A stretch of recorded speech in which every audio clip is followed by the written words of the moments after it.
اگلا سوال ہے جی کہ اسلام میں کھانے پینے کی اشیاء پر پھونک مارنا منع ہے، تو کیا وجہ ہے کہ جب لوگ دم کرواتے ہیں تو اس کے اوپر پھونک ماری جاتی ہے؟ یہ وجہ تو انہی سے پوچھے دم کرنے والوں سے. یہ تو بالکل صحیح ہے.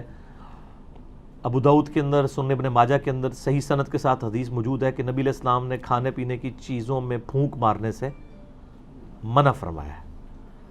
تو یہ دم کے لیے بھی یعنی آپ تو پھونک کی بات کر رہے ہیں، لوگ تو یعنی اپنے بزرگوں کی تھوکیں ڈلواتے ہیں اور وہ سہارا لیتے ہیں بخاری اور مسلم کی احادیث سے. بھئی نبی علیہ السلام کی تھوک مبارک، آپ کا پسینہ مبارک، وہ تو تبرکات ہیں. آپ کے پسینے سے تو بدبو آتی ہے. نبی علیہ السلام کا پسینہ تو عطر کے طور پہ استعمال ہوتا تھا. آپ کی تھوک مبارک سے تو آپ پلی لے ہی نہیں سکتے. آپ علیہ السلام کی جو کوالٹیز ہیں وہ تو ایکسٹرا آرڈنری ہیں. باقی عام بندے کی تو یہ معاملات نہیں ہو سکتے کہ جی وہ تھوک ڈلواتے ہیں جی شفا ہو جائے گی. ایسا نہیں ہوتا. یہ بالکل غلط ہے. نبی علیہ السلام نے کھانے پر پینے کے اوپر پھونک مارنے سے منع کیا.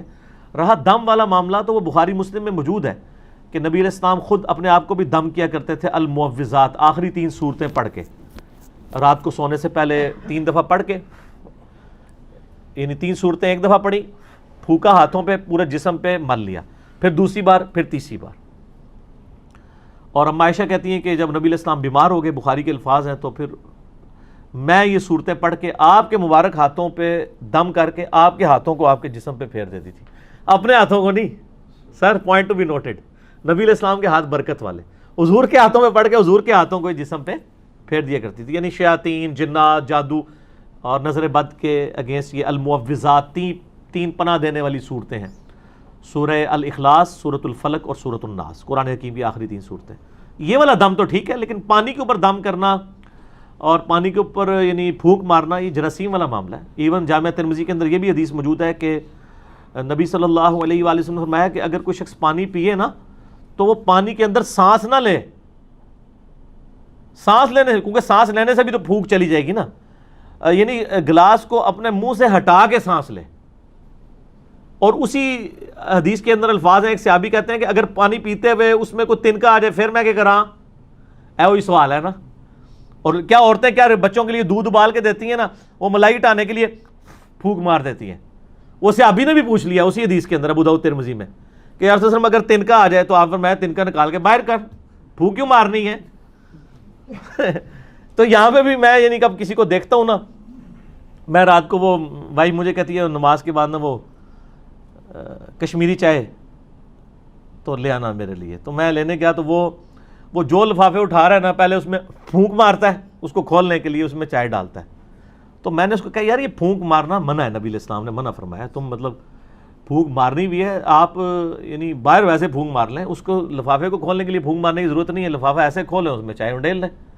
یعنی آپ منہ سے کام جو کر رہے ہیں وہ آپ ہاتھ سے کر لیں. جو میں نے بتایا ابو داؤد ترمذی میں الفاظ ہیں، نبی علیہ السلام نے فرمایا ہے کہ تو نے تنکا ہٹانا ہے تو وہ ہاتھ سے ہٹا لے، پھونک نہ مار اس میں. اور سانس بھی نہیں لے گا، سانس بھی اس کے اندر پانی کے اندر نہیں لینا. ٹھیک ہو گیا؟ تو یہ پھونک مارنے والا غلط ہے. باقی جو دم والا معاملہ ہے، پانی کے اوپر آپ دم نہیں کریں گے، اپنے ہاتھوں کے اوپر دم کریں، وہ تو سنت ہے، وہ ٹھیک ہے. پانی وغیرہ کے اوپر، ان چیزوں کے اوپر نہیں کرنا چاہیے، کوئی ثابت نہیں ہے. اچھا جی، اگلا سوال یہ ہے کہ کیا کھڑے ہو کر پانی پینا یا کھانا کھانا جو ہے یہ طریقہ کیسا ہے، اور کیا یہ کافروں کا طریقہ ہے؟ کافروں کا طریقہ پہلے ہوتا تھا، ہماری ویڈیوز کے بعد اب مسلمانوں کا طریقہ بن چکا ہے. ہاں جی، آپ کو پتہ ہے وہ 2014 میں جب اسلام آباد میں ایک دھرنا چل رہا تھا پولیٹیکل جماعت کی طرف سے، اس دوران ڈاکٹر طاہر القادری صاحب بھی اس دھرنے میں شامل تھے. تو ڈاکٹر طاہر القادری صاحب دوائی استعمال کرتے تھے نا، تو وہ اب تقریر کے دوران کوئی دوائی آ گئی یا ان کا گلا پکڑا ہوا تھا، کوئی وہ ساشے گھول کے یا جوشاندہ کسی نے دے دیا، تو وہ کھڑے ہو کے نا یوں پی رہے تھے. 2-3 بار جب انہوں نے پیا نا تو ایک دن انہوں نے تقریر میں ان کو خیال آیا کہ میرے مرید کیا سوچتے ہوں گے کہ کھڑے ہو کے پانی پینا تو گناہ کا کام ہے. تو ہمارے پیر صاحب بھی کھڑے ہو کے پی رہے ہیں، تو انہوں نے کہا یہ میں جو پی رہا ہوں نا یہ سنت ہے. ہاں سر، میرے تو یہ تو گل آئے گی تو پھر میں سنت دساں گا، ورنہ پوری دنیا کو کہانی مسلمانوں نے یہی کرائی ہوئی ہے کہ کھڑے ہو کے پانی پینا گناہ ہے، کھانا کھانا گناہ ہے، کافروں کا طریقہ ہے. ایون اس کو چھوڑ دیں، کرسی میز پہ بیٹھنے کے بارے میں احمد بریلوی صاحب کا فتویٰ ہے کہ یہ انگریزوں کی مشابہت ہے. کرسی میز پہ بیٹھنا، چمچوں سے کھانا، پتہ نہیں یہ مطلب کیا کہاں رہے ہیں یہ لوگ. اچھا، تو وہ انہوں نے پھر کہا کہ نہیں یہ تو سنت ہے، اور انہوں نے کہا جی مولا علی بھی کھڑے ہو کے پانی پیا کرتے تھے. بس انہوں نے تو خیر اتنا بتایا، میں آپ کو پوری حدیث بتاتا ہوں. صحیح بخاری میں یہ حدیث موجود ہے کہ مولا علی رضی اللہ تعالیٰ عنہ علیہ السلام جب یعنی امیر المومنین بنے تو ظاہر ہے انہوں نے دارالخلافہ کوفے میں شفٹ کر لیا تھا. تو آپ کی عادت تھی کہ آپ زہر سے لے کے مغرب تک نا نمازوں کے اوقات کے لیے مصلی پہ آتے تھے، اس کے بعد ممبر پہ چڑھ کے لوگوں کو مسائل سکھایا کرتے تھے دین کے. ایون لوگ تابعین آ کے وضو کا طریقہ بھی سیکھا کرتے تھے، بالکل بیسک چیزیں بھی. تو مولا علی علیہ السلام نے ایک دن یعنی وہ اپنے مسائل زہر کے بعد بیان کر رہے تھے، اس دوران وضو کر کے بتایا لوگوں کو، وضو کا طریقہ سکھایا. اور اس کے بعد جب وضو کا جو پانی بچ گیا تھا نا، اس کو کھڑے ہو کر پیا اور فرمایا یہ میں نے کھڑے ہو کے پانی اس لیے پیا ہے کیونکہ میں نے کوفے میں لوگوں کو دیکھا ہے کہ وہ کھڑے ہو کے پانی پینے کو معیوب سمجھتے ہیں، جبکہ میں نے نبی صلی اللہ علیہ وآلہ وسلم کو خود کھڑے ہو کے پانی پیتے ہوئے دیکھا ہے. اچھا وہ سر زمزم نہیں تھا، اس میں بھی مولویوں نے نا پخ چھوڑ دی. انہوں نے کہا جی وضو کا بچا ہوا کھڑے ہو کے پی سکتے ہیں، عام حالت میں نہیں پی سکتے. یہ گورے کو جب بتائیں گے نا تو وہ تو آپ کے اوپر ہنسے گا، آپ کا مرید تو چپ کر جائے گا، وہ پوچھے گا یہ کون سا طریقہ ہے بھائی، پانی تو پانی ہے. چلے زمزم کو آپ نے لادا کر لیا. بخاری مسلم میں یہ حدیث موجود ہے کہ نبی علیہ السلام نے زمزم کو کھڑے ہو کے پیا. ہمارے نزدیک تو وہ دلیل بھی کھڑے ہو کے لیے کافی تھی. زمزم بیٹھ کے بھی پی سکتے ہیں، زمزم کھڑے ہو کے بھی، دونوں سنت طریقے ہیں. مولا علی نے اس میں فرمایا کہ تم معیوب سمجھتے ہو کھڑے ہو کے پانی پینے کو، کیٹاگوریکل مینشن کیا. آپ نے یہ نہیں کہا کہ وضو کا بچا ہوا پینے کو، آپ نے کیٹاگوریکل بتایا کہ نبی علیہ السلام نے کھڑے ہو کے پانی پیا ہے. اور اس کی سپورٹ میں ایک اور حدیث ہے ترمذی اور ابو داؤد میں، بڑی رکت انگیز حدیث ہے جی. ایک صحابی کہتے ہیں نبی علیہ السلام میرے گھر تشریف لائے تو میرے گھر میں ایک کونے میں مشکیزہ لٹکا ہوا تھا. پرانے زمانے میں مشکیزوں میں نا پانی سٹور کرتے تھے، اس کے آگے انہوں نے 2-3 اس کے منہ بھی بنائے ہوتے تھے. اچھا تو کہتے ہیں نبی علیہ السلام نے نا وہ منہ پکڑ کے نا ایک تو اس میں سے پانی یوں کر کے پیا. کہتے ہیں میں حضور کو دیکھ رہا تھا. اس صحابی کا نام ہے کبشہ رضی اللہ تعالیٰ عنہ علیہ السلام. کہتے ہیں میں نے نظر رکھی ہوئی تھی، جیسے حضور فارغ ہوئے نا وہ میں نے منہ کا حصہ کاٹ کے نا اپنے پاس تبرکن رکھ لیا. مشکیزے کا منہ کاٹ کے انہوں نے تبرکن رکھ لیا کہ نبی علیہ السلام نے اس سے پانی پیا تھا. یہ ترمذی اور ابو داؤد کے اندر حدیث موجود ہے. اس میں بھی الفاظ ہے کہ نبی علیہ السلام نے کھڑے ہو کر مشکیزے سے پانی پیا. اس میں تو زمزم ہے ہی نہیں ہے، تو نبی علیہ السلام خود کھڑے ہو کے پی لیتے تھے. پھر جامعہ ترمذی اور ابو داؤد کے اندر حدیث موجود ہے کہ نبی علیہ السلام کے زمانے میں عبداللہ بن عمر کہتے ہیں ہم کھڑے ہو کے کھانا بھی کھاتے تھے اور پانی بھی پیتے تھے آپ کے سامنے. اور یہ وہ تابعین کو بتا رہے ہیں، کیونکہ جب کوئی بتاتا ہے کہ اس زمانے میں تو اس کا مطلب ہے کوئی ناسخ و منسوخ والا چکر ہی نہیں ہے. اور ایک اور حدیث ترمذی کے اندر موجود ہے کہ نبی صلی اللہ علیہ وآلہ وسلم کے زمانے میں یعنی آپ علیہ السلام کے بارے میں خود آیا کہ آپ علیہ السلام کھڑے ہو کے پانی پی لیا کرتے تھے، اس سے منع بھی نہیں فرمایا کرتے تھے. البتہ مسلم شریف کی ایک حدیث ہے کہ آپ علیہ السلام نے کھڑے ہو کے پانی پینے سے منع فرمایا. اور ایک اور حدیث ہے مسلم شریف کی کہ جو شخص کھڑے ہو کر پانی پیے تو وہ کیا کرتے ہیں، اس حدیث سے لوگ پلی لیتے ہیں. تو وہ حدیث منسوخ ہے. اس لیے مشکات میں آپ یہ دیکھیں گے نا حدیثیں ساری کٹھی ہیں، اس کے بعد وہ منسوخی والی حدیث ہے. یہ حدیث منسوخ ہے، آج کی ڈیٹ میں یہ منسوخ ہو چکا ہے. یعنی نبی علیہ السلام کا جو منع فرمانا تھا وہ منسوخ ہے. آپ نے خود کر کے بتایا، صحابہ کرام نے، عام صحابہ نہیں، امیر المومنین سیدنا علی نے، حضرت ابو بکر عمر عثمان تک بھی اگر کوئی حدیث چھپی ہوئی تھی تو حضرت علی کو تو پتہ ہی ہوگی نا، وہ تو ساروں کے ساتھ رہے. مولا علی نے اگر صحیح بخاری میں آتا ہے کھڑے ہو کے پانی پیا ہے تو پھر بات تو کلیئر ہوگی کہ کھڑے ہو کے پانی پینا اور کھانا کھانا یہ سنت ہے، یہ خلاف سنت نہیں، کافروں کا طریقہ نہیں ہے.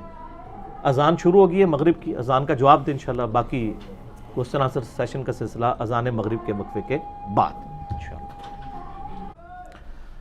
ہاں جی جناب، اذان مغرب کے وقفے کے بعد علمی و تحقیقی مجلس نمبر 39 میں آج 2 دسمبر 2018 کو سنڈے کے دن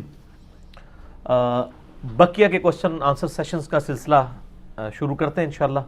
اگلے سوالات جی اگلا سوال یہ ہے کہ پانی کو 3 سانس میں پینے کا طریقہ جو ہے وہ بیان کر دیں، کیونکہ آج کل ایک ویڈیو آئی ہوئی ہے کسی صاحب کی، تو وہ ایک گھونٹ جو ہے وہ غالباً 1-1.5 منٹ کے اندر پی رہے ہیں اور سانس بہت ان کو جو ہے نا وہ پھولتا ہے. تو وہ کہہ رہے ہیں کہ یہ اصل طریقہ ہے اندر جو ہے نا وہ، وغیرہ دنیا کا ہر بندہ جو پانی پی رہا ہے سنت طریقے کے مطابق بھی، تو اصل میں تو وہ پانی کا جو آپ کا اس کے دوران سانس آتا ہے تو وہ اندر جا رہا ہے. تو یہ پانی پینے کا طریقہ ذرا بیان اندر کیا ہے، وہ کیا کہہ رہے ہیں گلاس کے اندر، وہ کہہ رہے ہیں جب آپ اس طرح گٹاگٹ پیتے ہیں تو اصل میں وہ آپ کا سانس بھی اندر جا رہا ہے. نہیں اس طرح نہیں ہے، پتہ نہیں ان کو کس نے یہ پڑھا دیا ہے. دیکھیں جی صحیح بخاری اور مسلم میں حدیث ہے نبی علیہ السلام یعنی 3 سانس کے اندر پانی پیا کرتے تھے. پانی کے آغاز میں بسم اللہ الرحمن الرحیم اور اینڈ پہ الحمدللہ. یہ تو سنت تواتر کے ساتھ چل رہی ہے. مسلم شریف کے الفاظ ہیں کہ 3 سانس پانی پینے کے دوران 3 سانس لیا کرتے تھے نبی علیہ السلام. تو وہ یہ ہے کہ آپ یعنی پانی پیا، سانس لیا برتن ہٹا کے، پھر دوسری بار پیا، پھر سانس لیا، پھر تیسری بار پیا، پھر سانس لیا، پھر چوتھی بار پیا. یہ بھی درست ہوگا، یا تیسرا سانس اینڈ پہ لے لیں، وہ بھی درست ہوگا. تو یہ سانس والا جو ایشو ہے وہ یعنی برتن کے اندر، اس سے تو نبی علیہ السلام نے منع فرمایا. میں نے جو پہلے حدیثیں بیان کی ہیں، ابو داؤد کے اندر اور ابن ماجہ کے اندر حدیث موجود ہے کہ نبی صلی اللہ علیہ وآلہ وسلم نے برتن میں سانس لینے سے، پانی میں یعنی پھونک مارنے سے منع فرمایا. تو پھونک تو خود بخود ہو جائے گی، جب آپ بیچ میں سانس لے رہے ہوں گے تو ان کو اب سائنس نہیں نہ آتی. پانی پیتے ہوئے آپ جب سانس بیچ میں لے رہے ہوں گے تو پھونک ہی آ رہی ہوگی نا. پھونک چاہے منہ سے مارے چاہے ناک سے، وہ سانس تو نکالنا پڑے گا. اور پھر جو دوسری حدیث میں نے ابو داؤد اور ترمذی کی پیش کی ہے کہ نبی علیہ السلام نے فرمایا کہ برتن کے اندر کوئی چیز ہو تو اس کو نکال لو اور برتن کو الگ کر کے سانس لو، کیونکہ پھونک مارنے کے زمرے میں ہی آ جائے گا یہ. تو یہ پتہ نہیں کس نے ان کو طریقہ بتایا. ویسے تو ترمذی میں ایک علیحدہ سے حدیث بھی ہے، وہ روایت کمزور ہے اس لیے میں نے وہ پیش نہیں کی، جس میں آپ علیہ السلام نے واضح فرمایا کہ برتن کو علیحدہ کرو، پھر سانس لو، پھر پیو، اس طریقے سے. لیکن وہ کمزور روایت ہے. لیکن اس کے بعد مضبوط روایت ہمارے پاس موجود ہے ابو داؤد کے اندر، ترمذی کے اندر، کہ برتن کے اندر سانس نہ لو، الگ سے لو. اور جو ابو داؤد اور ابن ماجہ کی میں نے حدیث بتائی ہے کہ نبی صلی اللہ علیہ وآلہ وسلم نے پانی میں پھونک مارنے سے منع فرمایا. پھونک چاہے منہ سے جائے چاہے ناک سے جائے، دونوں ہی غلط ہے. تو یہ سانس لینے کا طریقہ یہ ہے کہ برتن سے الگ کرنا ہے، اور وہ آپ نے ایک ہی سانس کے اندر نہیں پینا. بلکہ مسلم شریف کے الفاظ ہیں کہ یہ زیادہ زود ہضم ہے یہ چیز کہ آپ سانس لے کے. اور سانس لینے کا مقصد یہ تو نہیں تھا کہ اب آپ پانی پی رہے ہیں تو بیچ میں ہی سانس لیں، یعنی وہ وقفہ کرنا ہے، یعنی پیا سائڈ پہ کیا، پھر پیا، پھر سائڈ پہ کیا، اس طرح 3 بار کر لیں. تو وہ بیچ میں دوران لینا ہے. اس میں واضح الفاظ موجود ہیں. پتہ نہیں کس نے ان کو، ادھر تو ہر طرح کی چیز بک رہی ہے جی. ہم تو صرف سمجھا ہی سکتے ہیں نا. جن کو نہیں سمجھ ان کو کہیں گے کہ آپ اس طرح کریں. مشکات المصابیح کی جو دوسری جلد ہے نا، یہ سائیکلوپیڈیا آف حدیث ہے. دوسری جلد کے اندر اینڈ پہ جا کے ایک چیپٹر آ جائے گا مشروبات کا بیان. اس میں یہ ساری حدیثیں آپ کو انٹلیکچوئل فارم میں مل جائیں گی، تو آپ کو پتہ چل جائے گا قرآن و حدیث سے. جب اچھا یہ آپ نے جو کلپ دیکھا ہے، انہوں نے حدیث کا انٹرنیشنل نمبر کیا بتایا تھا؟ نہیں، حدیث کا انٹرنیشنل نمبر تو انہوں نے کوئی نہیں بتایا. کیوں؟ تو وہ پھر آپ وہ فرماتے ہیں نا، فرماتے کو اپنی جیب میں رکھے نا. ہم تو آپ کو جو جو چیز بتا رہے ہیں وہ نکلے گی. تو تسی بھی ہر گڈی دے مگر نہ ٹر پیا کرو. اگر کوئی گل کرتا ہے نا، انہوں ہی پوچھا کرو کہ سر کتنے لکھا ہے. اس طرح تو کل کو کوئی بندہ جو ہے وہ پانی پینے کا کوئی اور طریقہ ایجاد کر دے گا تو پھر میرے پاس سوال لے کے آ جائیں گے. سوال ان سے پوچھیں جو ڈیوائز کر رہے ہیں. ہم سے آپ جرنل پوچھیں کہ سنت طریقہ بتا دیں، ہم بتا دیں گے. جب وہ بتا رہے ہیں ان سے پوچھیں کہ انہوں نے کہاں یہ پڑھا ہے. وہ تو صحیح الاسناد حدیث کے بالکل خلاف ہے. جب پھونک مارنے سے منع کر دیا، سانس لینے سے منع کر دیا، تو ہر چیز بیچ میں منع ہوگی. بیچ میں نہیں لینا، الگ سے لینا.